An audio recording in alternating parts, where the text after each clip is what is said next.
গপমিরে ঠেকে আসতে চলেছে আরণ্যক। বিভূতিভূষণের আরণ্যকের জন্য বহু দিন ধরে আপনারা আমাদের রিকোয়েস্ট পাঠিয়েছেন এবং সেই রিকোয়েস্ট মেনে আরণ্যক রেকর্ড করছি এই মুহূর্তে। সেই আরণ্যকে রয়েছে ৪১টি চরিত্র, যার মধ্যে একটি সত্যচরণের।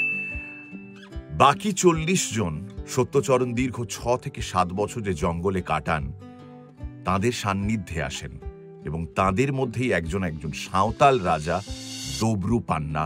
আর দবরু পান্নার ভূমিকায় স্পেশাল অ্যাপিয়ারেন্স দিওয়ানের অনলি পরাণ বন্দ্যোপাধ্যায়। ভাইলো আরো বেটার করতে হবে। পরান্দাকে গপ্পমিরে ঠেকে নিয়ে আসার এই অরিজিনাল প্ল্যানটা গোধূলির, তাই ক্রেডিট ওকেই দিতে হয়, কারণ গোধূলি চেয়েছিল দবরু পান্না এই সাঁওতাল রাজার ভূমিকায় পরান্দাই থাকবেন, আর যদি না হন তাহলে পরান্দাই থাকবেন। মানে the first and second option কিছু নেই, পরাণ বন্দ্যোপাধ্যায় একটাই নাম।